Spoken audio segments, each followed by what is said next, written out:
பாத்ரூமுக்குள் அழையாய் விருந்தாளியாய் வந்து காத்திருந்த விஷ உயிரினம்.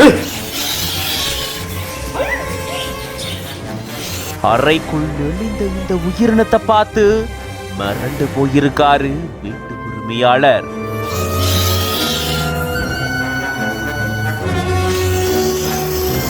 நிழல் தேடி இந்த உயிரினம் இங்க வந்துதா பரபரப்ப கிளப்பிருக்கு இப்படி ஒரு சம்பவம்.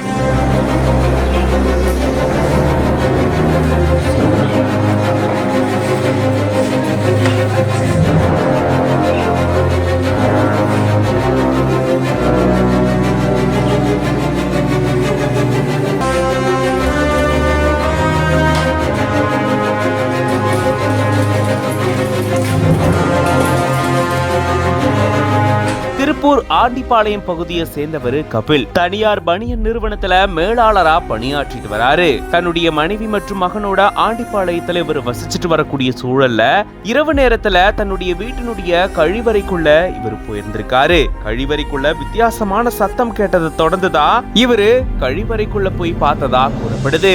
வாஷிங் மெஷின் பின்னாடி கொடிய விஷத்தன்மை கொண்ட கண்ணாடி விரியன் பாம்பு இருந்ததை பார்த்து அதிர்ச்சியில உறைஞ்சு போயிருக்காரு. அதை தொடர்ந்து திருப்பூர் மாவட்ட வனத்துறை அதிகாரிகளுக்கு தகவல் தெரிவிக்கப்பட்டிருக்கு. விரைந்து வந்த வனத்துறையினர் ரொம்ப நேரம் போராடி கண்ணாடி விரியன் பாம்பை பத்திரமா மீட்டிருந்திருக்காங்க. அதை தொடர்ந்து அந்த பாம்பு அடர் வனப்பகுதிக்குள்ள விட போறதாகவும் தெரிவிக்கப்பட்டிருக்கு. கோடை காலம் அப்படின்றதுனால நிழல் தேடி இந்த மாதிரி கொடிய விஷத்தன்மை கொண்ட பாம்புகள் வீட்டுக்குள்ள வர்றதுக்கு அதிக வாய்ப்பு இருக்கிறதாகவும் கூறப்படுது.